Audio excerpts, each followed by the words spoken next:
Good morning student. Last class तक हमने first chapter complete कर लिया और फर्स्ट चैप्टर की जो थ्योरी न्यूमेरिकल वगैरह था सब हम डिस्कस कर चुके हैं।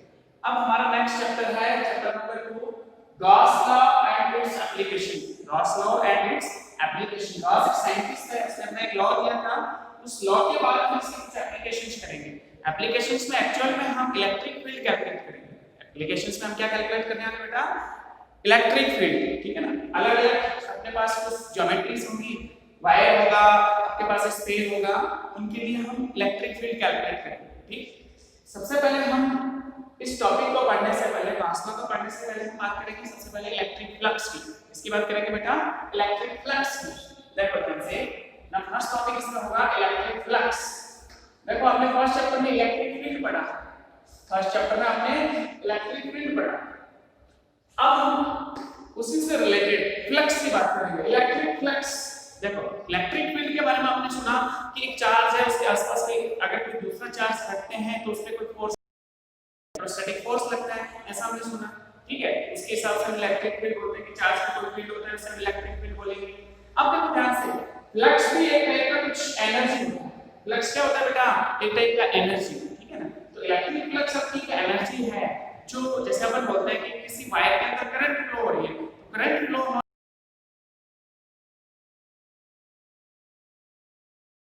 देखो हम कैसे डिफाइन करेंगे, कैसे हम इसको पढ़ेंगे वो देखो। फ्लक्स एक टाइप की आपके पास एनर्जी है। जैसे मैं बोलूं कि फ्लक्स एनर्जी है तो इसका रिलेशन इलेक्ट्रिक फील्ड से भी किससे है बेटा? चार्ज से। चार्ज से में इसका रिलेशन बिल्कुल इलेक्ट्रिक फील्ड से है। मतलब जो फ्लक्स होता है वो इलेक्ट्रिक फील्ड की डायरेक्टली, इलेक्ट्रिक फील्ड ज्यादा है, सरफेस पे इलेक्ट्रिक फील्ड ज्यादा है, चार्जेस का मैग्नीट्यूड ज्यादा है, तो वहां पे फ्लक्स भी ज्यादा होगा। वहां पे फ्लक्स भी क्या होगा बेटा? ज्यादा होगा। मतलब इलेक्ट्रिक फ्लक्स का सीधा सीधा रिलेशन जो है वो किससे होता है? इलेक्ट्रिक फील्ड से। सरफेस के इलेक्ट्रिक फील्ड, कि आपका इलेक्ट्रिक फील्ड कितना है। अगर इलेक्ट्रिक फील्ड ज्यादा होगा तो इलेक्ट्रिक फ्लक्स भी ज्यादा होगी, अगर इलेक्ट्रिक फील्ड ज्यादा है तो फ्लक्स भी ज्यादा होगा, तो वहां से एनर्जी भी ज्यादा पास हो सकती है। ठीक है, पहली चीज। फर्स्ट पॉइंट तो ये हुआ कि ये जो है वो किस पे डिपेंड करती है? इलेक्ट्रिक फील्ड पर। इलेक्ट्रिक फील्ड के डायरेक्टली प्रोपोर्शनल होता है फ्लक्स। पहली चीज, जैसे मान लो किसी सरफेस का,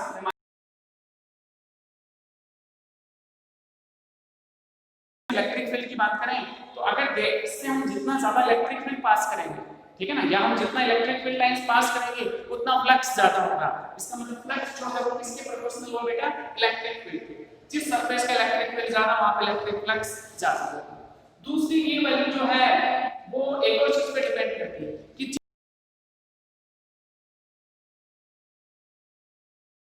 अगर उस सरफेस का एरिया ज्यादा हो, सरफेस का क्या हो? एरिया ज्यादा हो, तो वहां से फ्लक्स मैक्सिमम पास होगा, वहां से फ्लक्स मैक्सिमम पास होगा या उसका फ्लक्स ज्यादा होगा। तो सेकंड पॉइंट, ये एरिया पे भी डिपेंड करता है, सरफेस एरिया या एरिया वेक्टर पे भी डिपेंड करता है। एरिया वेक्टर का क्या होता है पहले, उसके बाद ये टॉपिक डिस्कस करेंगे। इसका मतलब जो फ्लक्स है वो एरिया पे डिपेंड करता है कि कितने एरिया से हम उसको पास कर रहे हैं, कितने एरिया से हम उसको पास कर रहे हैं। सपोज ये गेट है, ठीक है, तो अगर मैं इसका एरिया इंक्रीज करूंगा तो फ्लक्स मैक्सिमम से पूरा फील्ड लाइंस पास होंगी, इलेक्ट्रिक फील्ड लाइंस ज्यादा पास होंगी तो फ्लक्स ज्यादा होगा। इसका मतलब ये जो एरिया है या जो फ्लक्स है वो एरिया पे डिपेंड करता है, बिल्कुल डिपेंड करता है। और एरिया कम होगा तो उससे फ्लक्स कम पास होगा। ठीक है, तो हमें दो चीजें क्लियर हो गई कि जो इलेक्ट्रिक फ्लक्स है वो इलेक्ट्रिक फील्ड पे भी डिपेंड करता है और एरिया वेक्टर पे भी डिपेंड करता है। तीसरा ये इन दोनों के बीच का जो एंगल होता है उस पे भी डिपेंड करता है। Angle between electric field and area vector. Area vector तीसरा जो है ये इस चीज पे भी डिपेंड करता है कि जो आपका इलेक्ट्रिक फील्ड और उस सरफेस का जो एरिया वेक्टर है उसके बीच के एंगल पे भी डिपेंड करता है। देखो मैं ध्यान से, मैं इलेक्ट्रिक फील्ड ऐसे लूं, सपोज ये गेट का एरिया आपने ले लिया, अगर मैं इलेक्ट्रिक फील्ड ऐसे लूंगा तो मेरा फ्लक्स मैक्सिमम, या मैं बोलूंगा इलेक्ट्रिक फील्ड ऐसे होगा तो मैक्सिमम फील्ड लाइंस इससे पास होंगे। अगर मैं धीरे-धीरे मेरा एंगल चेंज करूं बेटा, मैंने धीरे-धीरे एंगल चेंज करना शुरू किया, अब जो है फ्लक्स कम होगा, फील्ड लाइंस कम पास होंगी। धीरे-धीरे मैं देखता जाऊं ऐसे मैं इसके पैरेलल हो, इस एरिया वेक्टर के क्या करूं, मेरा इलेक्ट्रिक फील्ड जो है उसके पैरेलल हो तो क्या फ्लक्स जीरो होगा? बिल्कुल, इससे फील्ड लाइन पास ही नहीं होगी तो इलेक्ट्रिक फ्लक्स क्या, इलेक्ट्रिक फील्ड क्या, फ्लक्स क्या होना चाहिए बेटा? 0। तो इसका मतलब ये इस पे भी डिपेंड करता है, इस पे एंगल पे, angle between electric field and area vector. तीसरी चीज जो है इंपॉर्टेंट, इस एंगल पर भी डिपेंड करता है। तो इसके हिसाब से अगर हम फ्लक्स की बात करें, इलेक्ट्रिक फ्लक्स की बात करें, तो अपने पास एक फॉर्मूला निकल के आ जाएगा, ठीक है ना। इन तीनों चीजों को हमें कंसीडर करना है, पर इससे पहले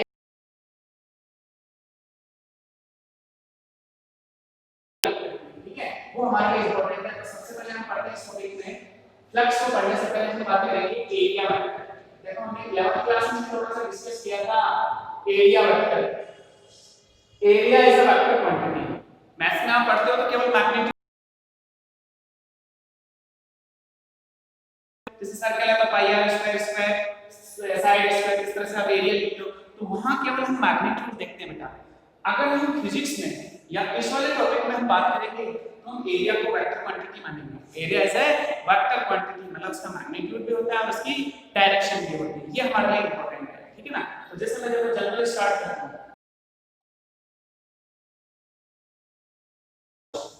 एक स्क्वायर क्या है ना, square of side small A, of side small A B सी।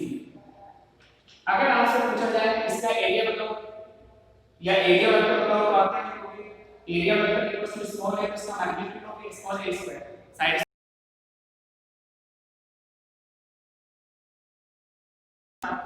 अब इसकी हम किसकी बात करें? डायरेक्शन की, वो इंपॉर्टेंट है। अगर हम इसके डायरेक्शन की बात करें एरिया वेक्टर की, तो वो कैसे देखेंगे सर, ठीक है ना, वो इंपॉर्टेंट है। तो डायरेक्शन को समझने के लिए देखो ध्यान से बेटा, इसकी जो डायरेक्शन है एरिया वेक्टर की वो हमें ध्यान में रखनी है।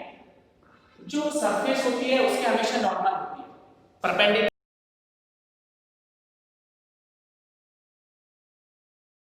Perpendicular to the surface. जैसे इस सरफेस की बात करें, इस सरफेस की बात करें तो आपके पास स्क्वायर है, परपेंडिकुलर या तो आउटवर्ड नॉर्मल या फिर इनवर्ड नॉर्मल, मतलब इसकी डायरेक्शन या तो ठीक है या तो इसका आंसर ये होगा या फिर इसका आंसर ये भी हो सकता है a स्क्वायर माइनस b है।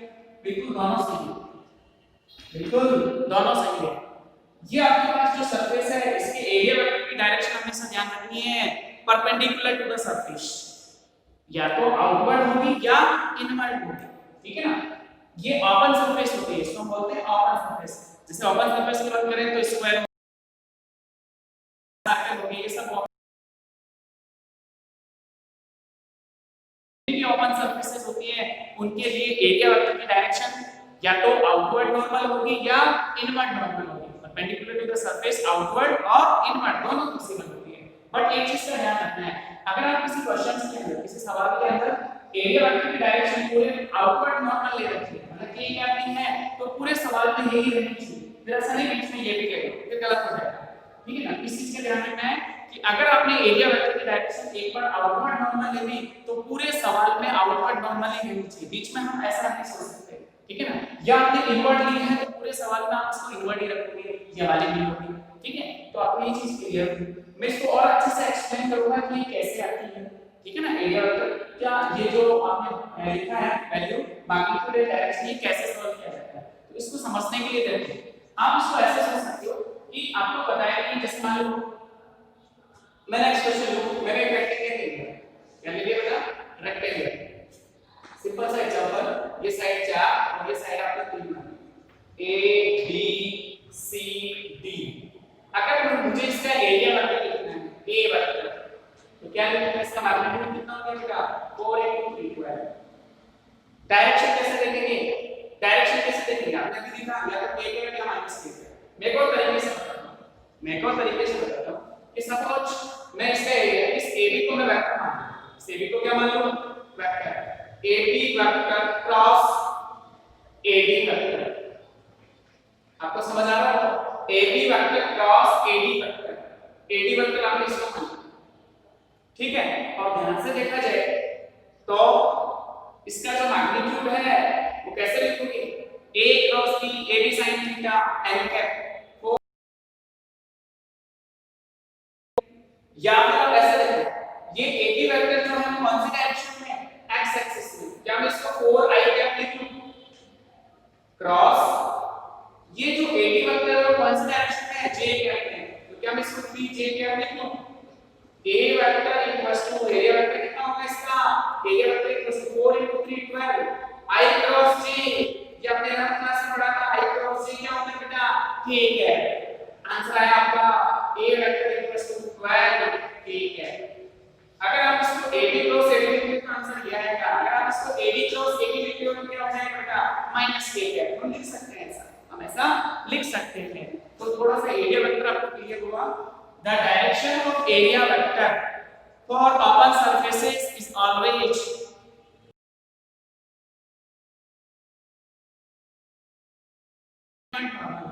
क्लियर हो गया बेटा। एग्जांपल दोनों, कोई दिक्कत नहीं होनी चाहिए। अब मैं कुछ एग्जांपल और देखता हूं। जैसे आपसे पूछूं कि अगर मेरे पास सर्कल है, आपने उसको ऐसे लिया, circle of radius small capital R, बताओ इसका एरिया वेक्टर क्या होगा। आप लिखोगे area vector equals to circle का एरिया कितना होगा बेटा, पाई आर स्क्वायर। डायरेक्शन होगा बेटा, कैसे रखा हुआ सर्कल, सरफेस कैसे, ऐसे। कौन सी डायरेक्शन होगी, या तो j कैप या फिर -j कैप। क्या लिखोगे बेटा, j कैप या फिर पाई आर स्क्वायर -j कैप। इसके एरिया वेक्टर की डायरेक्शन या तो आउटवर्ड नॉर्मल या फिर नीचे की ओर। तो आपको हमेशा याद रखना, जितनी भी ओपन सरफेसेस हैं बेटा, उनकी एरिया वेक्टर की डायरेक्शन या तो या फिर आउटवर्ड या फिर इनवर्ड, ठीक है। जैसे ये सरफेस है, इस सरफेस के एरिया वेक्टर की डायरेक्शन की बात करें तो एरिया वेक्टर या तो नीचे की ओर या फिर ऊपर की ओर, ठीक है ना, ऐसे है। ऐसे तो ये सर्कल जो था मैंने इसको ऐसे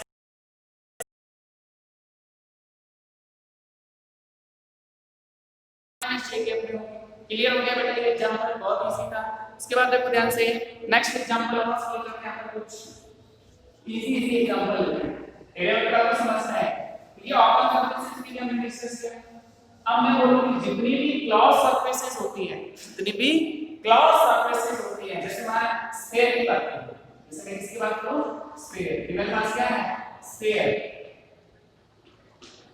और रेडियस क्या होगा, इसके एरिया वेक्टर की डायरेक्शन, स्फीयर का एरिया सबको पता है 4 पाई r स्क्वायर। अगर मैं इसके एरिया वेक्टर की डायरेक्शन की बात करूं, जैसे मैं इस पॉइंट पे एरिया वेक्टर की बात करूं तो डायरेक्शन इसमें ओनली आउटवर्ड नॉर्मल होती है। जितनी भी क्लोज सरफेसेस होती हैं उनके एरिया वेक्टर की डायरेक्शन आउटवर्ड नॉर्मल ही होती है, ओनली आउटवर्ड नॉर्मल। और जितनी भी ओपन सरफेसेस होती हैं उनकी एरिया वेक्टर की डायरेक्शन,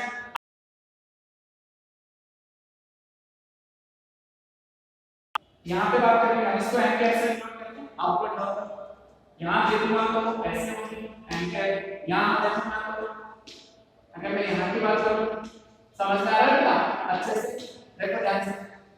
आउटवर्ड नॉर्मल कैसे होगी बेटा, आउटवर्ड नॉर्मल इस तरह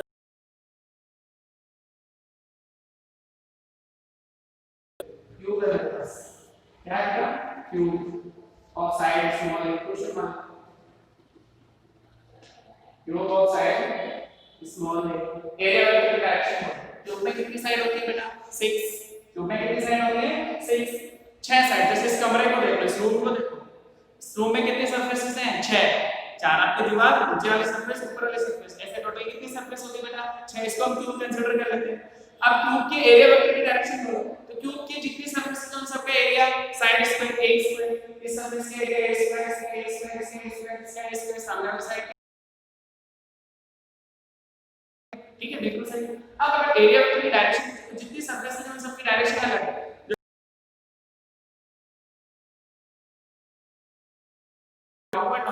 इस सरफेस की बात करें तो पीछे की तरफ, सामने वाले को उसके पीछे की तरफ। छत की बात करें हम तो आउटवर्ड नॉर्मल ऊपर की तरफ, नीचे वाली सरफेस नीचे की तरफ, ठीक है। तो जितने डायरेक्शन, इसके एरिया की डायरेक्शन नीचे की तरफ, इसके एरिया की इस तरफ, इसकी तरफ, सामने वाली जो सरफेस उसके आगे पीछे वाली सरफेस की पीछे। इस तरह हम क्यूब में भी देखेंगे। क्यूब के एरिया की डायरेक्शन आपको क्लियर है बेटा, कोई समस्या नहीं होनी चाहिए। क्यूब कैसी सरफेस है, क्लॉज सरफेस। क्यूब को क्यूबॉइड, स्फीयर, ठीक है, सिलेंडर, ये सब क्लॉज सरफेसेस होती है। ये सब क्या होती है बेटा, clause surface. Is always outward normal होती है, इज ऑलवेज आउटवर्ड नॉर्मल होती है, ठीक है। और ओपन सरफेसेस के लिए दोनों होती है, आउटवर्ड नॉर्मल भी होती है और इनवर्ड भी होती है। तो आपको एरिया वेक्टर अच्छे से क्लियर हो गया होगा, आपको एरिया वेक्टर अच्छे से क्लियर हो गया होगा। हम एक जनरल अब मैं एक छोटा सा क्वेश्चन लेके चलता हूँ, ठीक है ना? आप बताओ। देखो 3D में ले लेते हैं x को, x y और इसको आपने z दी।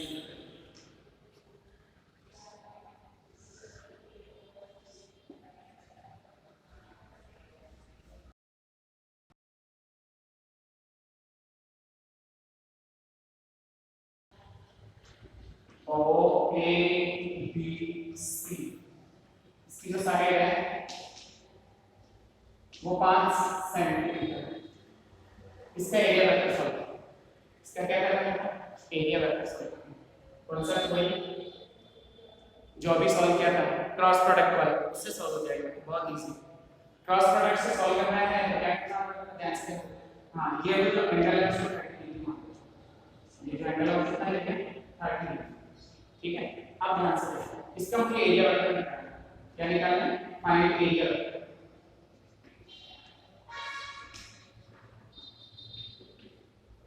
साइड, ठीक है ना? अगर आपसे केवल मैग्नीट्यूड पूछे तो कैसे भी रखा हो 5 का स्क्वायर 25 सेंटीमीटर स्क्वायर, ठीक है? बट हमें डायरेक्शन के साथ लिखना है। हमें किसके साथ लिखना है बेटा? डायरेक्शन के साथ। हमें कौन सा कांसेप्ट लगाना होगा? इसका एरिया वेक्टर का कांसेप्ट हम लोग सीखना। ए वेक्टर इक्वल्स टू ओ ए क्रॉस ओ वेक्टर। ये साइड तो पता होनी चाहिए और ये वाली साइड भी पता होनी चाहिए, ठीक है? ध्यान से देखो, ये जो साइड है ना वो वेक्टर के साथ पता करनी है और ये वाली साइड भी हमें वेक्टर के साथ पता करनी है। वैसे मुझे पता है 5 सेंटीमीटर इसका मैग्नीट्यूड, उसका मैग्नीट्यूड भी 5 है, बट मुझे किसके साथ सॉल्व करना है बेटा? वेक्टर के साथ। मुझे किसके साथ देखना है? वेक्टर के साथ। आप लोग इस सेंटर वाले कोऑर्डिनेट क्या होगा? ये जो सेंटर वाली जो इसके कोऑर्डिनेट क्या होंगे? 0,0,0। इस ओके कोऑर्डिनेट यही होंगे। उसके बाद अगर मैं किसके कोऑर्डिनेट की बात करूं, ये कौन सी एक्सिस में है? y axis. केवल y एक्सिस का कंपोनेंट होगा x और z वाला 0 होगा, इसके कोऑर्डिनेट 0, 5, 0। अगर आपसे पूछा जाए बताओ OC वेक्टर कितना होगा, तो आप लिखोगे 0 - 0 i cap, 5 - 0 j cap, 0 - 0 k cap. आप लिखोगे सीधा 5 j कैप। कोई समस्या नहीं, कोई समस्या नहीं। OC वेक्टर आपने सॉल्व कर लिया। अब अगर मैं आपसे कुछ बताऊं OA वेक्टर कितना होगा, तो पहले A के कोऑर्डिनेट पता होना चाहिए। किसके कोऑर्डिनेट पता होना चाहिए बेटा? A के कोऑर्डिनेट। A के कोऑर्डिनेट कैसे पता करोगे? ध्यान से देखो, ये 30 डिग्री पे साइड, ये 5 सेंटीमीटर है। इसके दो कंपोनेंट होंगे, तो x वाला होगा और एक z वाला। इसका y कंपोनेंट पक्का 0 होगा। इसका y कंपोनेंट क्या होगा? 0। इसका y कंपोनेंट पक्का 0 होगा। x कंपोनेंट बोलो बेटा कितना होगा? x कंपोनेंट बोलो इस x एक्सिस में थीटा के साथ वाला साइड cos स्क्वायर होगी 5 cos 30। अलग से सॉल्व करके देखो, x कंपोनेंट होगा 5 cos 30। cos 30 की वैल्यू √3/2, 5 √3/2। sin 60 equal 5 √3/2। इसका x कंपोनेंट होगा 5 √3/2। y component 0, y component 0, x side plane के अंदर y कंपोनेंट 0 होगा। ये चीज समझ में आ गई आपको बेटा अच्छे से? क्योंकि x एक्सिस में देखेंगे इसका ये वाला आपको आगे में होगा, x एक्सिस वाला कंपोनेंट इसका वैल्यू कितना होगा? 5 √3/2 होगा। इस हिसाब से हम सॉल्व करेंगे। अगर मैं इसके y कंपोनेंट की बात करूं तो 0, z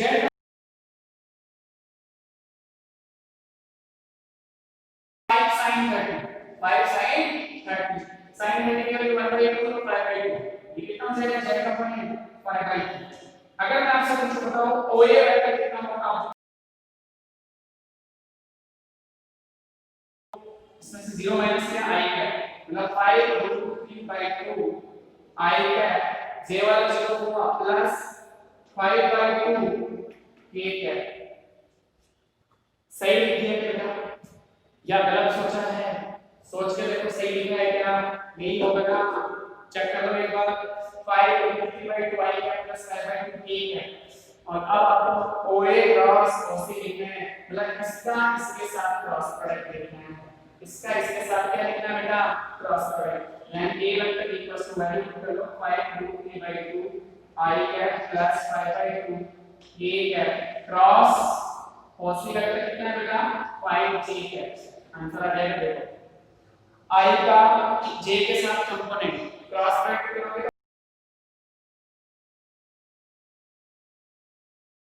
5 √3/2 k cap plus k cross j cross के i कैप होता है, k क्रॉस j क्या होगा माइनस i कैप, इसको ऐसे मल्टीप्लाई करोगे 25/2 minus i cap minus i cap, ये इसका आंसर है, ये इसका आंसर होगा। ठीक है, और डिस्कस कर लेंगे क्वेश्चंस। तो आपको एरिया वेक्टर अच्छे से समझ में आ गया। Area is a vector quantity, देखो फिर से मैं डिस्कस कर देता हूं पूरा। Area is a vector quantity, its direction for open surfaces is always outward normal और इनवर्ड नॉर्मल, दोनों पॉसिबल होती है। अगर आपने क्वेश्चन में आउटवर्ड नॉर्मल कंसीडर कर लिया तो पूरे क्वेश्चन में आउटवर्ड नॉर्मल ही रखना है, फिर इनवर्ड नॉर्मल नहीं लेना बीच में। अगर इनवर्ड नॉर्मल कंसीडर कर रखा है तो इनवर्ड नॉर्मल ही रखना है, फिर आउटवर्ड नॉर्मल नहीं लेना। उसके बाद आपको डिस्कस करना है कि जितने भी क्लॉज सरफेसेस होती हैं उनके लिए एरिया वेक्टर की डायरेक्शन हमेशा आउटवर्ड नॉर्मल होती है। तो ये जो एरिया वेक्टर का वाला टॉपिक है वो हमने डिस्कस क्यों किया, क्योंकि मुझे फ्लक्स में एरिया वेक्टर काम में लेना है। मुझे फ्लक्स में क्या लेना बेटा, एरिया वेक्टर काम में लेना है। तो अब आपको एरिया वेक्टर में कहीं कोई डाउट नहीं होना चाहिए, एरिया वेक्टर में कहीं कोई डाउट नहीं होना चाहिए। आउट क्लॉज सरफेसेस के लिए आउटवर्ड नॉर्मल ध्यान रखना और ओपन सरफेसेस के लिए both outward and inward normal. अब अपन वापस टॉपिक पे आ जाते हैं। इसमें टॉपिक ऐसे हम डिस्कस किया था, बुक में नहीं है क्योंकि हमने ये आंसर किए। ठीक है ना, हमने एक दो क्वेश्चन भी डिस्कस किए और क्वेश्चंस देख लिए। क्या करो, आपने लिखा कि जो फ्लक्स है, इलेक्ट्रिक फ्लक्स है, वो इलेक्ट्रिक फील्ड पे भी डिपेंड करता है। इसके डायरेक्टली प्रोपोर्शनल, इसके भी डायरेक्टली प्रोपोर्शनल और एंगल के भी बीच डिपेंड करता है। मैंने एक चीज बताई कि जब किसी एरिया से, सपोज मैंने ये गेट ही लिया था, अगर मेरा इलेक्ट्रिक फील्ड इस डायरेक्शन में होगा तो फ्लक्स मैक्सिमम होगा। मेरा इलेक्ट्रिक फील्ड इसी डायरेक्शन में होगा, मतलब फील्ड लाइंस ऐसे जाएंगी तो फ्लक्स क्या होगा, मैक्सिमम। अगर इसमें एरिया ज्यादा होगा, गेट का एरिया इंक्रीज कर दूं तो भी फ्लक्स ज्यादा पास होगा। ठीक है ना, ये भी कॉमन सेंस वाली बात है। तीसरा पॉइंट आपने लिखा है angle between electric field and area vector, वो भी हम डिस्कस कर चुके। देखो अगर मैं ऐसे लूं एंगल, इस केस में मेरा एंगल क्या होगा, 0 डिग्री। मेरा एरिया वेक्टर भी इधर, मेरा इलेक्ट्रिक फील्ड भी इधर, तो एंगल कितना होगा दोनों के बीच, 0 डिग्री। इस केस में फ्लक्स मैक्सिमम, मतलब 0 वाला केस देखो,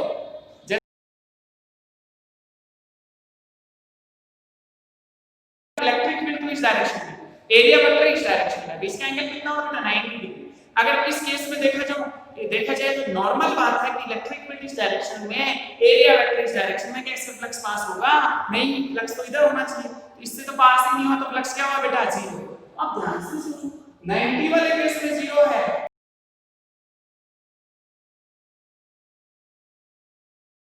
cos कौन सा आएगा, cos 90 0 होता है, cos 0 की वैल्यू क्या होती है 1, तो cos वाला एंगल आएगा। इसका मतलब देखो फ्लक्स को फाई से डिनोट करते हैं, फ्लक्स को किससे डिनोट करते हैं बेटा, फाई से। तो फाई इक्वल्स टू, फार्मूला निकल के आया, एरिया वेक्टर इलेक्ट्रिक फील्ड को हम E वेक्टर से डिनोट करते हैं,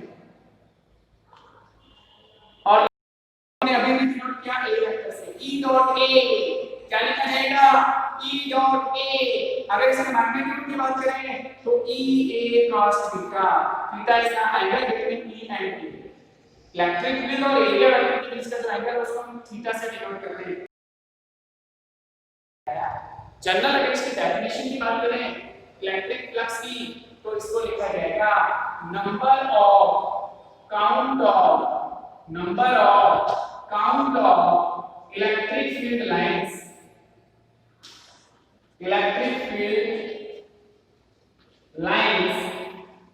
number of count of electric field lines passing through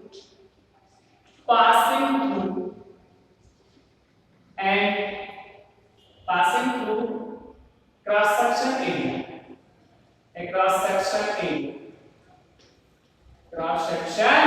area, number of electric field lines passing through a cross section area is called electric flux। Simple definition है। अगर आपसे flux की definition पूछे तो आप लिखोगे number of count of electric field line passing through a cross section area. एक cross section area से जितनी number of field lines pass होंगी वही उसका क्या होता है बेटा, फ्लक्स, वही उसकी क्या होती है, एनर्जी, वही क्या होगी उसकी एनर्जी। फ्लक्स एक टाइप की एनर्जी होती है। तो डेफिनेशन आपको बहुत अच्छे से क्लियर हो, ठीक है। अब देखो हम फॉर्मूला जो चेक कर रहे हैं इसमें भी वही चीज है कि भैया इलेक्ट्रिक फील्ड ज्यादा होगा, फील्ड लाइंस ज्यादा कहां होगी, जब वहां का इलेक्ट्रिक फील्ड ज्यादा होगा। अगर मेरा एरिया ज्यादा होगा तब उससे ज्यादा पास होंगी, ठीक है। और एक इन दोनों के बीच के एंगल पे भी डिपेंड कर रहा है, तो वो एंगल कौन सा होगा, cos थीटा। थीटा 0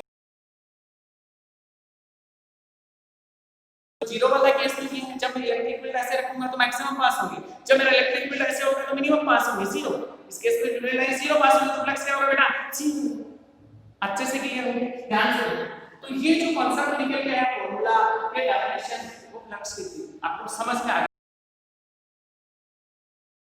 देखे जाए तो जब when theta equals to 0, theta की वैल्यू 0 डिग्री हो तो फ्लक्स क्या हुआ, phi equals to E A cos 0 cos 0 की वैल्यू 1, तो इस केस में phi क्या होगा बेटा, मैक्सिमम की। इस केस में क्या होगा, हम इसको ऐसा बोल सकते हैं,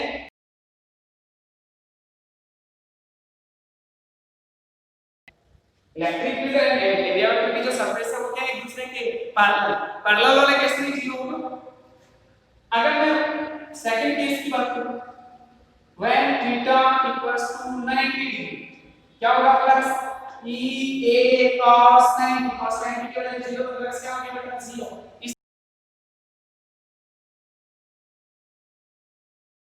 perpendicular, surface of area vector is perpendicular to the electric field, then flux क्या होगा, 0। ये वाली स्थिति आपका इलेक्ट्रिक फील्ड इस डायरेक्शन में, एरिया वेक्टर इस डायरेक्शन में, तो फ्लक्स थीटा 90 फ्लक्स 0 हुआ। तीसरा केस और हो सकता है, एक इसमें when theta equals to 180 degree, theta की वैल्यू कितनी हो बेटा, 180 डिग्री, 180। इस वाले केस में क्या होगा, एरिया वेक्टर इस डायरेक्शन में, इलेक्ट्रिक फील्ड ऐसे कैसे, एंगल कितना हुआ, 180 प्लस क्या हुआ बेटा, E A cos 180 degree, cos 180। आपको तीनों स्पेशल केस से क्या पता चल रहा है, फ्लक्स पॉजिटिव भी हो सकता है, जीरो भी हो सकता है और नेगेटिव। फ्लक्स जो है वो आपका पॉजिटिव भी हो सकता है, नेगेटिव भी हो सकता है और जीरो भी हो सकता है। एक और चीज, यहाँ पे कौन सा प्रोडक्ट लेंगे आप, इलेक्ट्रिक फील्ड एरिया वेक्टर की डॉट प्रोडक्ट, इससे जो आंसर आएगा वो स्केलर क्वांटिटी होगी कि वेक्टर क्वांटिटी होगी, फ्लक्स जो है वो आपकी स्केलर क्वांटिटी है। दो वेक्टर के डॉट प्रोडक्ट से मिलता है तो कौन सी क्वांटिटी भी, स्केलर क्वांटिटी। आपको पक्का समझ में आ गया, flux is scalar quantity, flux is scalar quantity, positive भी होती है, वैल्यू नेगेटिव भी होती है और जीरो भी होती है। क्या तीनों स्पेशल केस क्लियर हो गए बेटा, क्या फॉर्मूला अच्छे से क्लियर हो गया। अब उसके बाद हम देखते हैं इसकी यूनिट डायमेंशन, फ्लक्स की यूनिट डायमेंशन और इसके फॉर्मूले हम ऐसे लिख सकते हैं। देखो एक और चीज मैं डिस्कस कर रहा हूं यूनिट डायमेंशन से पहले, कि सपोज अपन पूरा एरिया का डिस्कस करेंगे, एरिया का कुछ आप स्मॉल फ्रैगमेंट लेके फ्लक्स लिखना चाहो,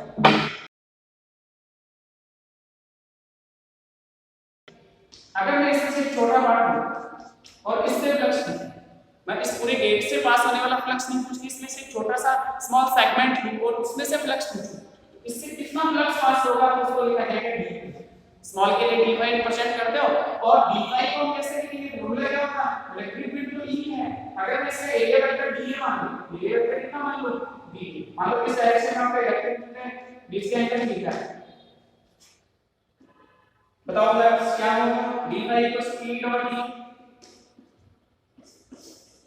ई डॉट डी या नेट टोटल पूरी एरिया से पास करना, पूरे से कैलकुलेट करना हो तो क्या करना होगा बेटा, integration D phi equals to integration D dot D, यही सीखा है, क्या हो जाएगा ये phi equals to integration D dot D. अच्छे से क्लियर हो गया। अगर आप किसी टोटल एरिया से फ्लक्स कैलकुलेट नहीं करके स्मॉल एलिमेंट से कैलकुलेट कर लेते हो और फिर अगर इसका इंटीग्रेशन कर लेते हो होल सरफेसेस के लिए, तो क्या आ जाएगा, उस सरफेस से पास होने वाला टोटल फ्लक्स, उस सरफेस से पास होने वाला टोटल फ्लक्स, हम फ्लक्स को इस तरह से भी लिखते हैं। अब हम किसी यूनिट की बात करें, यूनिट ऑफ फाई, दैट हो जाएगा फॉर्मूला से देखो, ये cos थीटा का यूनिट लेस है, इलेक्ट्रिक फील्ड की यूनिट क्या होता है, न्यूटन पर कूलम, और एरिया वेक्टर का जो यूनिट होता है मीटर स्क्वायर, न्यूटन पर कूलम मीटर स्क्वायर। और देखो ई की एक और यूनिट आपने पढ़ी, ये भी होती है इसकी यूनिट वोल्ट पर मीटर, ई की यूनिट इलेक्ट्रिक फील्ड की यूनिट वोल्ट पर मीटर हमने पढ़ी थी, तो मीटर स्क्वायर, एक मीटर कैंसिल हो गया, वोल्ट पर मीटर, इसकी यूनिट ये भी होती है और ये भी होती है। क्या डायमेंशन लिख सकते हैं, डायमेंशन आप आराम से लिख सकते हैं इसके हिसाब से, फाई का डायमेंशन जो है वो होगी न्यूटन m/l/e - 2 सब जानते हैं। कूलम A1 T1 और metre square L2, metre square क्या होगी L2, क्या होगी direction M1 L2 L3 T1 ऊपर क्या है -3 A -1 बेस के डायमेंशन। कोई समस्या नहीं होनी चाहिए, यूनिट डायमेंशन बहुत आसान होते हैं। कई बार क्वेश्चन पूछ लेता है name the physical quantity whose unit is watt meter, is it a scalar quantity or vector quantity। तो आपको पता होना चाहिए watt meter किसकी डायमेंशन होती है, फ्लक्स की, इलेक्ट्रिक फ्लक्स की यूनिट होती है, इलेक्ट्रिक फ्लक्स की यूनिट होती है, और it is a scalar quantity. कैसी क्वांटिटी है बेटा, स्केलर क्वांटिटी, क्योंकि ये दो वेक्टर क्वांटिटीज के डॉट प्रोडक्ट से मिलता है, ये दो वेक्टर क्वांटिटीज के डॉट प्रोडक्ट से मिलता है, इसलिए स्केलर क्वांटिटी होती है। ठीक है ना, flux is a scalar quantity.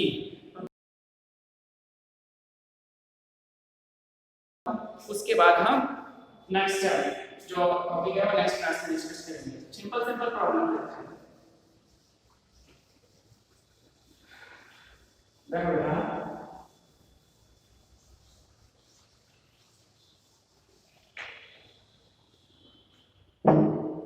General problem, जैसे मैंने एग्जांपल लिया जनरल प्रॉब्लम है।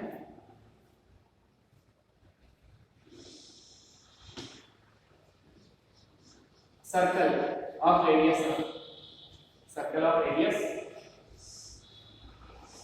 इलेक्ट्रिक फील्ड है ये 45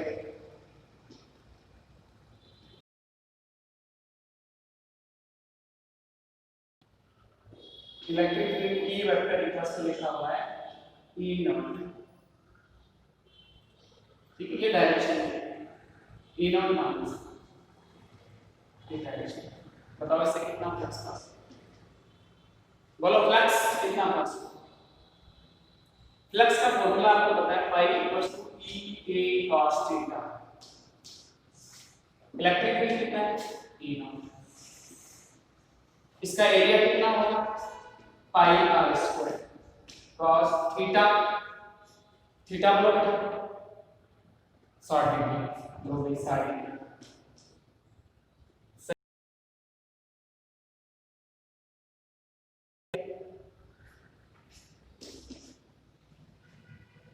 ये 60 डिग्री किसके साथ एंगल है, क्या इसके एरिया वेक्टर के साथ एंगल है 60 डिग्री। ध्यान से देखो एरिया वेक्टर कितना है, अगर मैं इसके एरिया वेक्टर की बात करूं तो कैसे होगा, ऐसे होगा एरिया वेक्टर बाहर की तरफ आउटवर्ड नॉर्मल या इनवर्ड नॉर्मल। ये आपका इलेक्ट्रिक फील्ड है, मान लो ऐसे है, ये एरिया वेक्टर है, ध्यान से समझो, ये आपका इलेक्ट्रिक फील्ड है, बीच का एंगल कितना होगा 90 डिग्री। कितना होगा बेटा 90 डिग्री। फॉर्मूला सही है, थीटा की वैल्यू cos 90 0 प्लस कितना होगा इसके पास जीरो, प्लस कितना होगा 0। अगले एग्जांपल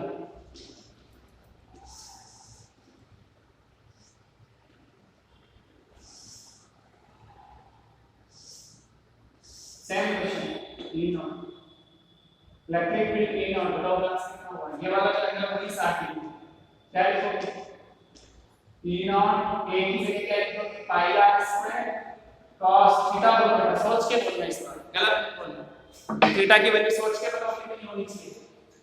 देखो थीटा की वैल्यू आपका एरिया वेक्टर इस बार कैसे होगा, ये आपका एरिया वेक्टर, ये आपका इलेक्ट्रिक फील्ड, कौन सा एंगल होना चाहिए, ये वाला है कि ये वाला, ये वाला कितना होगा ये 30 डिग्री। फ्लक्स कितना होगा E not pi r square cos 30 degree sin 60√3/2। याद है, और प्रॉब्लम बताता हूं, बुक की कई सारी प्रॉब्लम्स हम डिस्कस करेंगे, ठीक है ना, एक आधी प्रॉब्लम और डिस्कस कर लेते हैं। इसके बाद देखो ये तो हमने ओपन सर्फेस वाले क्वेश्चन, आपके पास एक स्क्वायर है, साइड 5 सेंटीमीटर,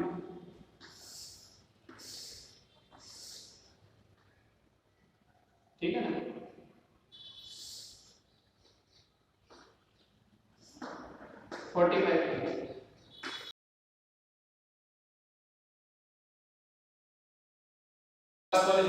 इसका area vector E naught angle कितना 90, क्या लिखा जाएगा इसका इलेक्ट्रिक फील्ड E नॉट 5 का स्क्वायर, इसका एरिया हो गया cos 90 प्लस 0। बहुत सिंपल प्रॉब्लम पूछेगा, इस टाइप के क्वेश्चन पूछ लेते हैं एग्जाम में, इस टाइप के क्वेश्चन एग्जाम में पूछ लेते हैं। चलो मैं एक अच्छा क्वेश्चन करता हूं, क्लास सरफेस, ध्यान से देखो, क्लास सरफेस का क्वेश्चन।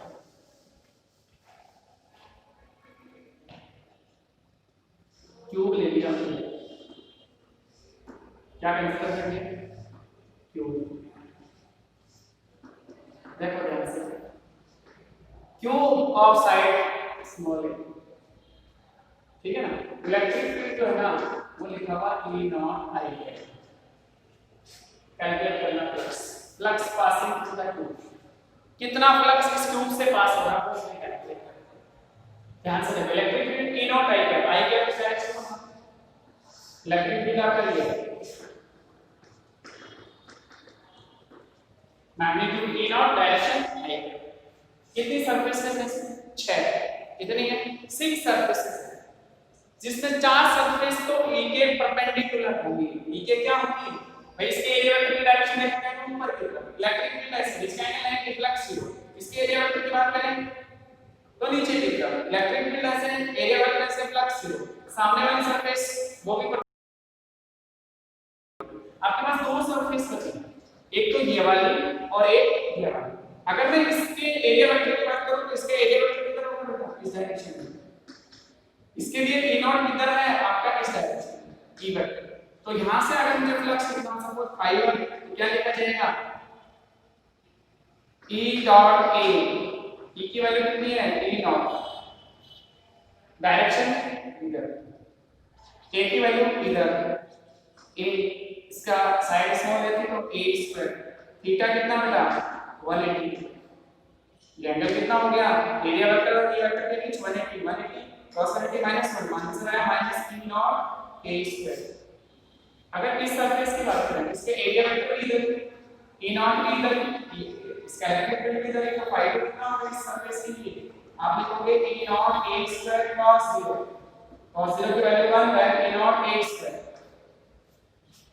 फाइनाइट होगा कितना हो, फाइनाइट स्केलर क्वांटिटी है तो अलजेब्रिक सम, स्केलर क्वांटिटी है तो क्या करेंगे बेटा, अलजेब्रिक सम ϕ1 प्लस ϕ2, कितना हो गया बेटा 0, फ्लक्स कितना होगा 0, ठीक है। इससे रिलेटेड प्रॉब्लम नेक्स्ट क्लास में डिस्कस करेंगे। Thank you.